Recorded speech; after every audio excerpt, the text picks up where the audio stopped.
Bismillahirrahmanirrahim. Assalamu alaikum. In today's lab, we will learn about the domain name system.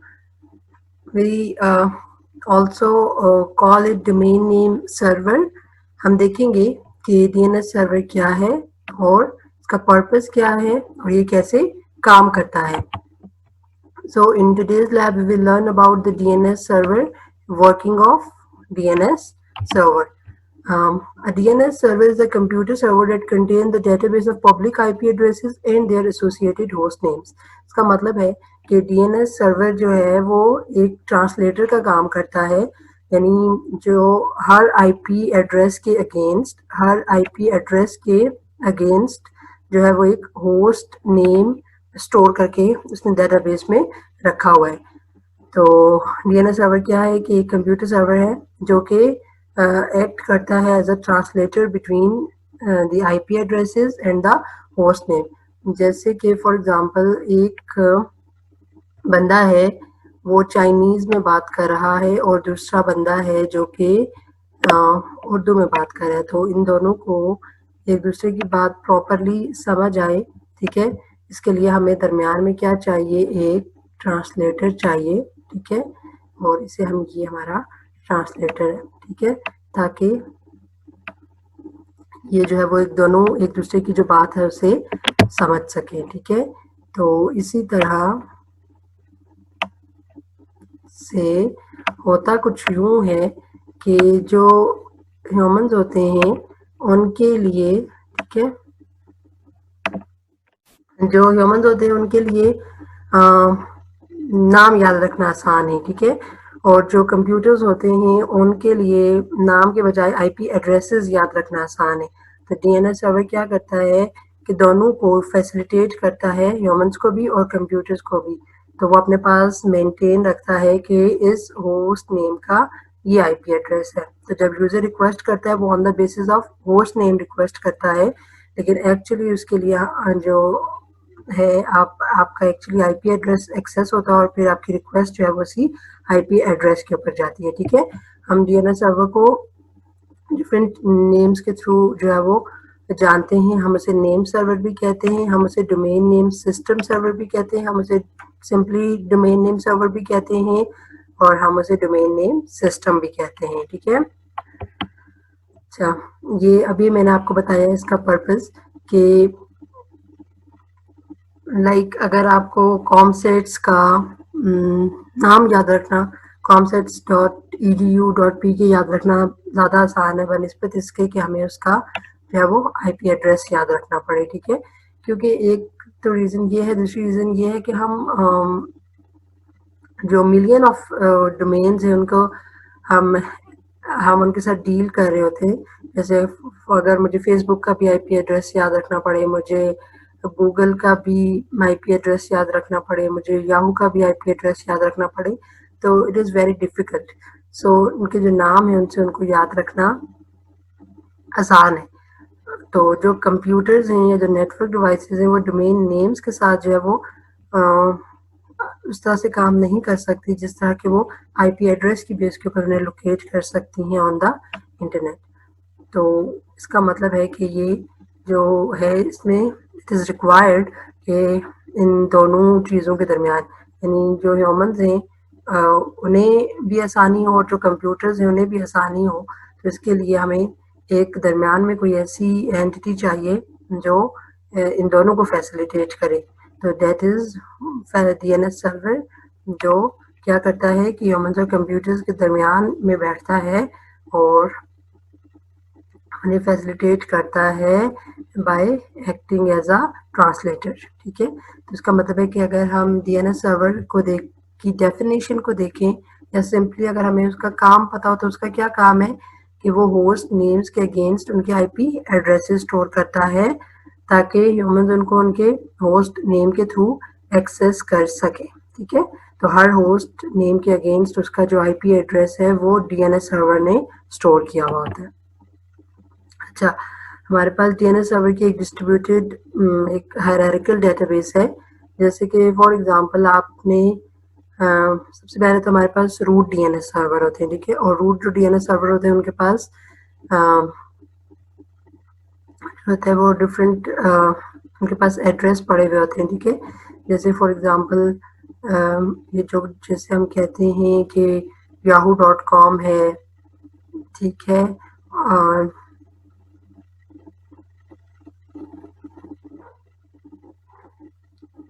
gmail.com है, ठीक है, and so on. तो जो root servers होते हैं उनके पास कॉम डीएनएस सर्वर्स के एड्रेसेस होते हैं, ओ और जी यानी ऑर्गेनाइजेशंस के जो डीएनएस सर्वर्स होते हैं उनके एड्रेस होते हैं, और जो एजुकेशनल इंस्टीट्यूट्स होते हैं उनके डीएनएस सर्वर्स के एड्रेसेस पड़े हुए होते हैं, ठीक है। फिर ये जो कॉम डीएनएस सर्वर्स इनके पास different like yahoo.com, gmail.com, amazon.com इनके आईपी एड्रेसेस पड़े हुए होते हैं, और सिमिलरली ये इस तरह से इनकी हायरार्की चल रही होती है, ठीक है। और हमारे पास जो है वो टोटल 13 जो हैं वर्ल्ड वाइड रूट सर्वर्स हैं, ठीक है। ओके, अब फॉर एग्जांपल हम देखते हैं कि हमारा एक क्लाइंट है जिस जो www.amazon.com को एक्सेस करना चाहता है। तो सबसे पहले तो amazon.com के लिए आईपी एड्रेस चाहिए, ठीक है। तो जो क्लाइंट है वो अपनी क्यूरी भेजेगा रूट सर्वर को, ठीक है, कि वो उसे कॉम सर्वर का एड्रेस दे। फिर जो है डीएनएस सर्वर जो है वो इसे इस आईपी एड्रेस के बारे में बताएगा। तो जो क्लाइंट है वो अपनी क्यूरी भेजेगा .com डीएनएस सर्वर को, ताकि जो है वो इस सर्वर को ये एक्सेस कर सके, ठीक है। और उसके बाद ये से इसका आईपी एड्रेस भेजेगा, तो फिर जो क्लाइंट है वो amazon.com को आईपी एड्रेस भेजेगा, और उसके पास जो है वो एग्जैक्टली www.amazon.com का आईपी एड्रेस पड़ा होगा, ठीक है। अच्छा, तो ये है हमारे पास कि हम कैसे रूट सर्वर से जो है वो ये जो होते हैं हमारे पास डोमेन सर्वर्स, और डोमेन सर्वर से हम यहाँ पे हम इसे कहते हैं ये हमारे पास डोमेन सर्वर्स होते हैं, और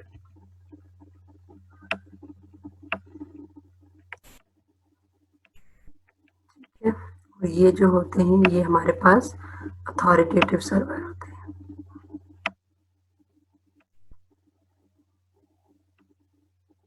ये अथॉरिटेटिव सर्वर होते हैं। अच्छा, एक जो हमारे पास होता है वो लोकल सर्वर होता है, ठीक है। सबसे पहले जो है वो हम अपने लोकल सर्वर को कांटेक्ट करते हैं, लोकल डीएनएस सर्वर को कांटेक्ट करते हैं। अगर हमारा लोकल डीएनएस सर्वर हमारी क्यूरी को रिजॉल्व नहीं कर सकता, यानी अगर उसके पास उस होस्ट नेम के अगेंस्ट आईपी एड्रेस नहीं पड़ा हुआ, तो फिर जो है वो रूट नेम सर्वर को कांटेक्ट करता है, और जो रूट नेम सर्वर होता है वो फिर कांटेक्ट करता है अथॉरिटेटिव नेम सर्वर को, अगर उसे मैपिंग का नहीं पता, और फिर अथॉरिटेटिव सर्वर से वो मैपिंग को एक्सेस करता है, और फिर वो जो मैपिंग है वो किसको देता है, लोकल नेम सर्वर को देता है, ठीक है। एक तो हमारे पास डोमेन सर्वर्स होते हैं, जैसे फॉर एग्जांपल ये org, net, edu, ठीक है, इनके लिए सही। और फिर जो होते हैं वो हमारे पास अथॉरिटेटिव डीएनएस सर्वर्स होते हैं, और अथॉरिटेटिव डीएनएस सर्वर के पास जो होते हैं वो डिफरेंट ऑर्गेनाइजेशंस के, जैसे yahoo.com, gmail.com इनके जो डीएनएस सर्वर्स होते हैं उनके जो एक्चुअली हाँ ऑर्गेनाइजेशन होती है उसका अपना एक डीएनएस सर्वर होता है, ठीक है। और ये जो होता है वो प्रोवाइड करता है अथॉरिटेटिव होस्ट नेम, प्रोवाइड करता है किसी भी आईपी एड्रेस को।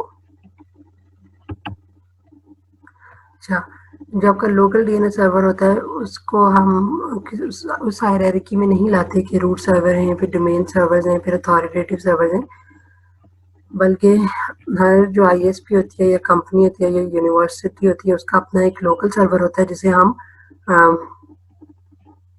डिफ़ॉल्ट नेम सर्वर कहते हैं। सबसे पहले आपका जो आप क्यूरी होती है वो हम उसको भेजते हैं, अगर वो उसे रिजॉल्व नहीं कर सकता तो फिर जो है वो इससे आगे रूट सर्वर के ऊपर भेज देता है। जैसे हम यहाँ पे देखते हैं ये हमारा एक होस्ट है, और ये जो है वो इस होस्ट को एक्सेस करना चाहता है यूजिंग इट्स नेम, ठीक है।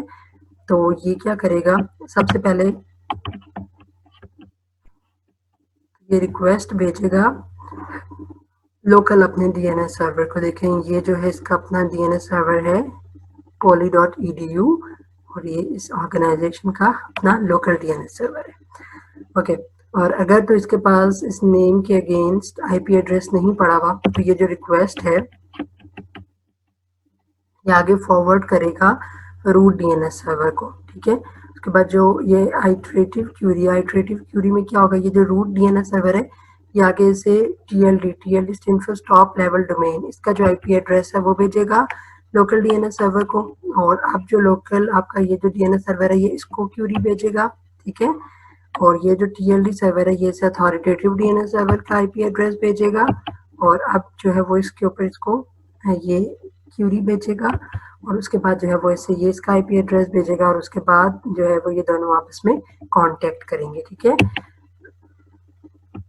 जी। और दूसरी होती है हमारे पास रिकर्सिव क्यूरी में हम ऐसे करते हैं कि ये जो आपका रिक्वेस्टिंग होस्ट है ये लोकल डीएनएस सर्वर को रिक्वेस्ट भेजता है, लोकल डीएनएस सर्वर देखता है कि मेरे पास नहीं है अगर, तो वो आगे खुद इसकी क्यूरी आगे भेज देता है रूट डीएनएस सर्वर को, फिर रूट डीएनएस सर्वर देखता है मेरे पास नहीं है तो वो टीएलडी सर्वर को भेज देगा, टीएलडी सर्वर जब अथॉरिटेटिव सर्वर को भेजेगा, और अथॉरिटेटिव सर्वर फिर जो रिप्लाई करेगा वो टीएलडी सर्वर को रिप्लाई करेगा।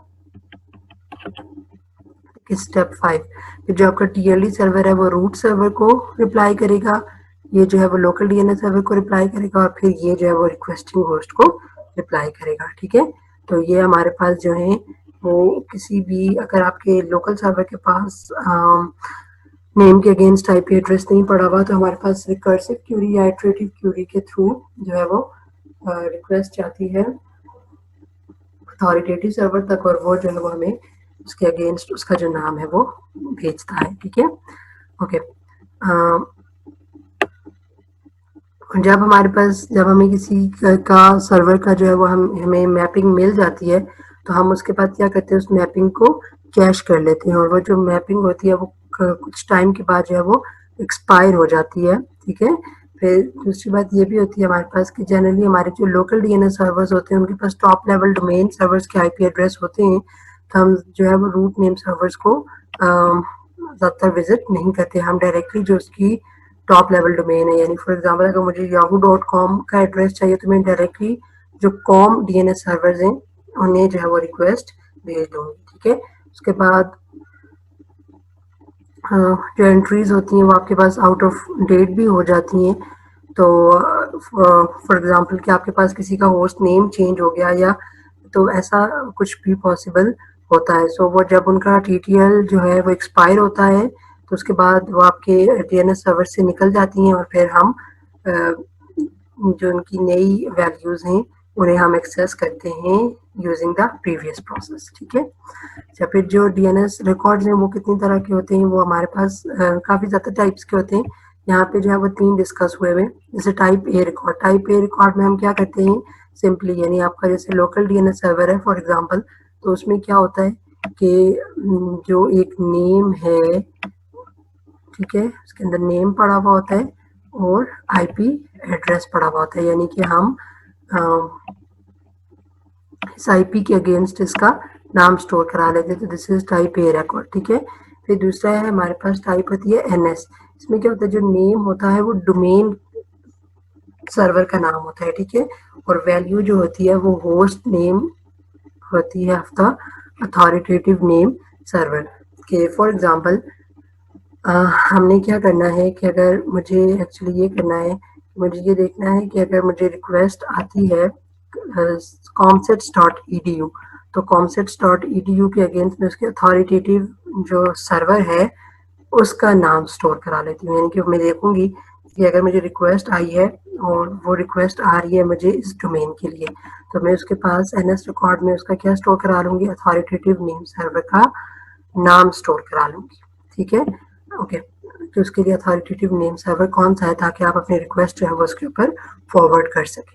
फिर है एक हमारे पास होता है सी नेम, हमारे पास जो डिफरेंट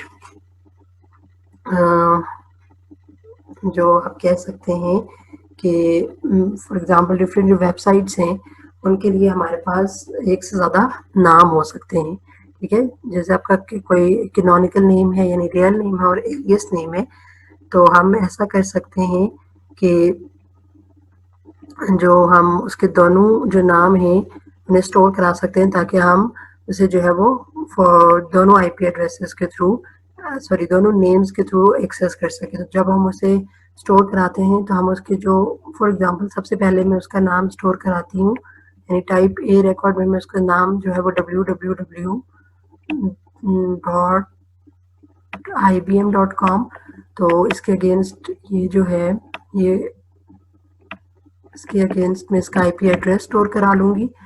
और फिर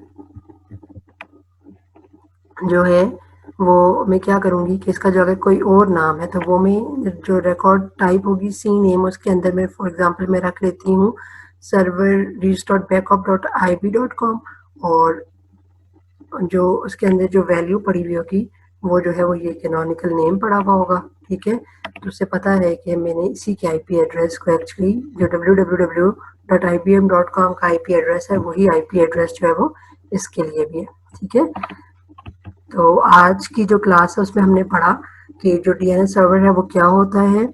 हमने टाइप्स ऑफ क्यूरीज पढ़ी कि अगर हमें जो मैपिंग है वो लोकल डीएनएस सर्वर से नहीं मिलती तो हम उसे कैसे अथॉरिटेटिव सर्वर के से जो है वो एक्सेस करते हैं। और उसके बाद हमने 3 टाइप्स ऑफ रिकॉर्ड देखे। अब हम इसी जो चीज़ें हमने पढ़ी हैं इसे हम पैकेट ट्रेसर के अंदर इम्प्लीमेंट करते हैं। यहाँ हम एक छोटी सी टोपोलॉजी देखते हैं। इसके अंदर जो है ये हमारा क्लाइंट है, ये जो है वो हमारा लोकल डीएनएस सर्वर है, और ये हमारी एक वेबसाइट है www.comsets.edu जिसे हम एक्सेस करना चाहते हैं। सबसे पहले अगर आप ipconfig all की कमांड अपनी CMD पे लगाते हैं तो वो आपको जो है आपका डीएनएस सर्वर और इन सारी चीज़ों की इंफॉर्मेशन रिटर्न करता है। ठीक है, तो यानी आपके पास आपका एक डीएनएस सर्वर होता है जो ट्रांसलेशन का काम कर रहा होता है। ठीक है, तो यहाँ पे अगर हम देखें तो मैंने इस सर्वर को आईपी एड्रेस असाइन किया 192.168.1.2, और ये जो है इसे मैंने आईपी एड्रेस असाइन किया 192.168.1.3, और इसके जो डीएनएस सर्वर है यानी डीएनएस सर्वर में मैंने इसका आईपी एड्रेस असाइन किया। और सिमिलरली अगर आप इसे भी देखें तो इसका जो डीएनएस सर्वर है उसे मैंने जो आईपी एड्रेस दिया है वो इसका दिया है, ये जो इसका डीएनएस सर्वर है। ठीक है, अब अगर फॉर एग्जांपल मैं इसको इसके नाम के थ्रू एक्सेस करना चाहती हूँ, सर्वर को इसके नाम के थ्रू एक्सेस करना चाहती हूँ, तो यहाँ से मैं इसके वेब ब्राउजर में जाऊंगी।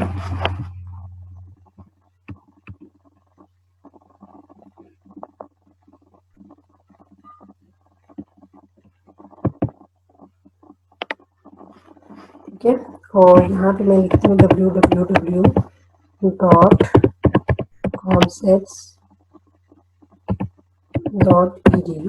ठीक है, तो ये इसको एक्सेस अभी नहीं करेगा क्योंकि डीएनएस सर्वर में जो है अब इसका कोई भी रिकॉर्ड सेव नहीं कराया। ठीक है,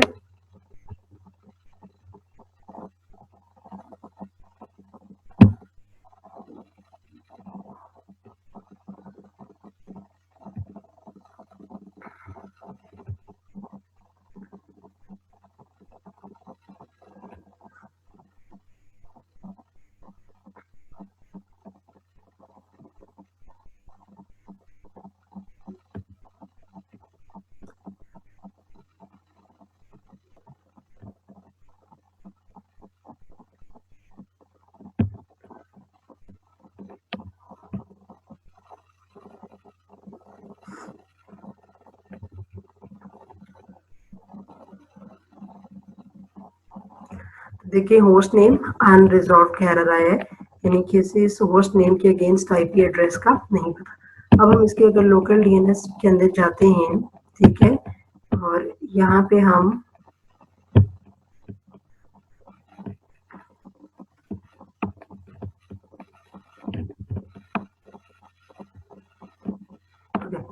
यहाँ से हम सर्विसेज में जाते हैं। सर्विसेज में जाने के बाद यहाँ से हम डीएनएस सर्वर में जाते हैं। सबसे पहले इसकी सर्विसेज को ऑन करते हैं। तो देखिए यहाँ पे वो टाइप्स हैं, ये ए रिकॉर्ड है, सी नेम है, NS रिकॉर्ड है और SOA है, ये अभी आपको थोड़ी देर में बताती हूँ। तो यहाँ पे एक्चुअली हम क्या करते हैं, नेम और IP एड्रेस स्टोर करा लेते हैं। तो इसका नाम फॉर एग्जांपल हम रखना चाहते हैं www.sets.edu और इसका IP एड्रेस हमने देखा था, इसका IP एड्रेस था 192.168.1.3 और ये ऐड। तो देखें अब हमारे पास, और ये कौन सा टाइप है, ए रिकॉर्ड, जिसमें हमारे पास क्या होता है, नेम के अगेंस्ट IP एड्रेस पड़ा हुआ होता है। तो यहाँ पे अब नेम के अगेंस्ट क्या पड़ा हुआ है, IP एड्रेस पड़ा हुआ है। अब अगर मैं इसको एक्सेस करती हूँ इसके नाम के थ्रू, देखें इसने इसको एक्सेस कर लिया है। वेब सर्वर एक्चुअली क्या होता है, आपने, ये एक वेब सर्वर था, तो उसके अंदर हमारे पास क्या पड़े हुए होते हैं, वेब पेजेस पड़े हुए होते हैं, ठीक है। और ये आपके पास जो सर्वर है ये क्या हो गया, एक्सेस हो गया, ठीक है, इसका मतलब है। और आपने अपने जो इसके अंदर DNS सर्वर का एड्रेस रखा हुआ था वो इसका एड्रेस रखा हुआ था।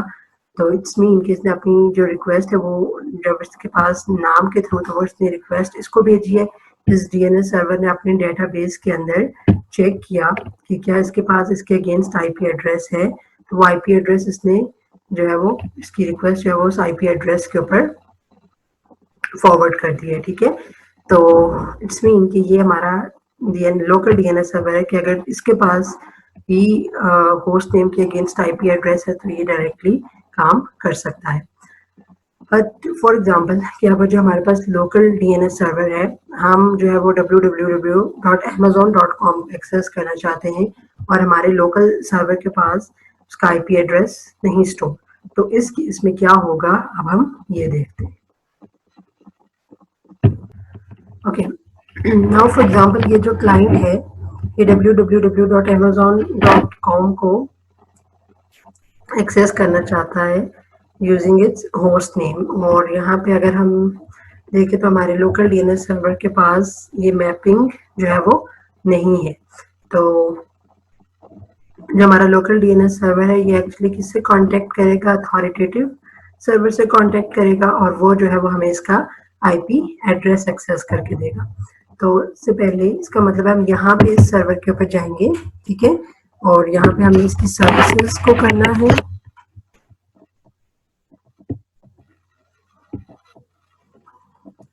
ओके, तो हम इसका नाम रख लेते हैं authoritative.com, तो मैंने इसका नाम रख लिया AUTH.com और ये इसका IP एड्रेस है और टाइप ए रिकॉर्ड। तो सबसे पहले तो मैंने इसका जो है वो अपना नाम के अगेंस्ट, इसके अपने IP एड्रेस के अगेंस्ट इसका नेम स्टोर करा लिया, ठीक है।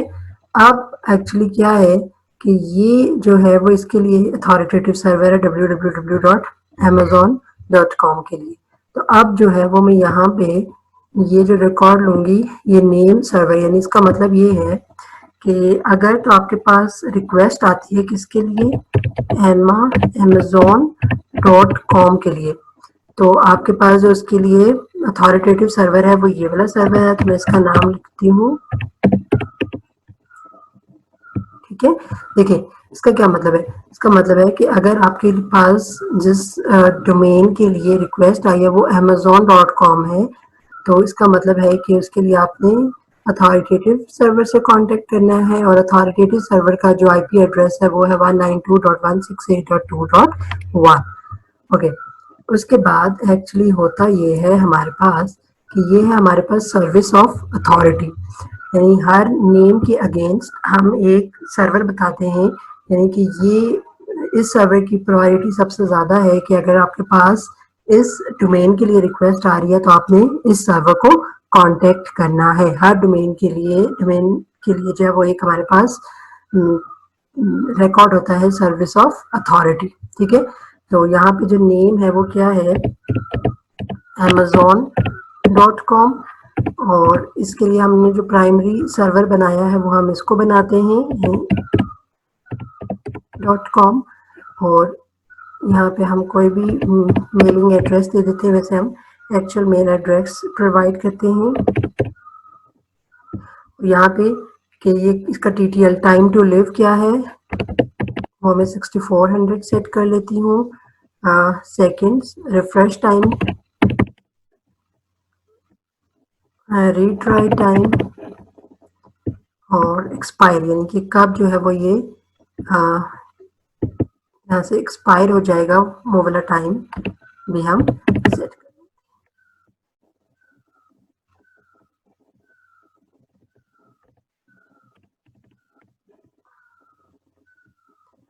ओके, और अब जो मुझे करना है वो क्या करना है कि इस जो ये वाला जो है इसका एक्चुअल जो है वो आईपी एड्रेस भी मुझे स्टोर करना है। तो यहाँ पे देखें ज़रा, ठीक है, यहाँ पे मैं स्टोर करती हूँ www.amazon.com, ठीक है, और इसका आईपी एड्रेस, और इसका आईपी एड्रेस है 4.1। तो यहाँ पे हम लिखेंगे 192.168.4.1। इसका मतलब है मैंने ये किया है कि ये जो amazon.com है इसको मैनेज कर रहा है ये अथॉरिटेटिव सर्वर। इसको मैंने इसका जो है वो इसकी जो सर्विस ऑफ अथॉरिटी है वो मैंने किसको दी है, amazon.com की जो है वो इस अथॉरिटेटिव सर्वर को दी है। और उसके बाद मैंने क्या किया है कि जो मेरे पास एक्चुअल होस्ट है www.amazon.com उसका मैंने आईपी एड्रेस भी स्टोर करा लिया है, ठीक है।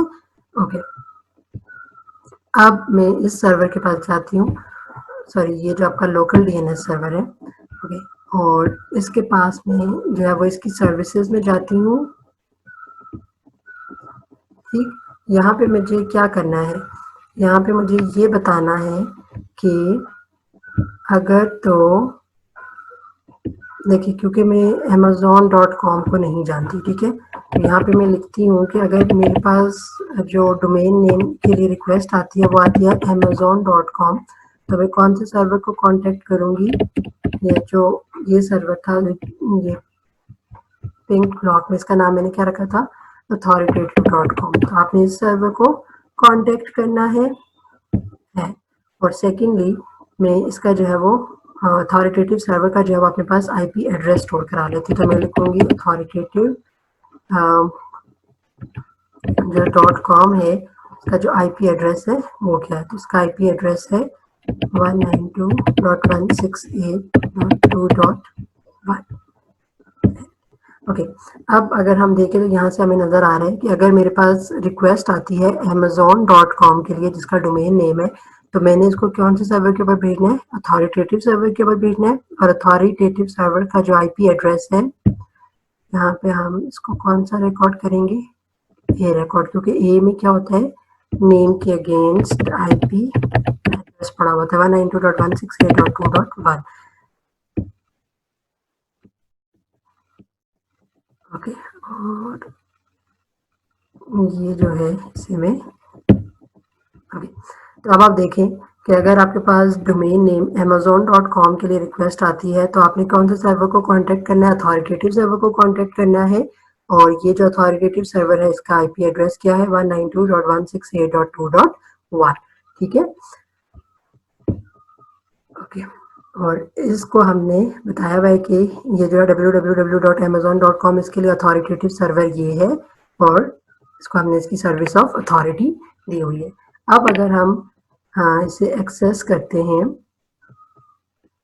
इस पीसी के थ्रू,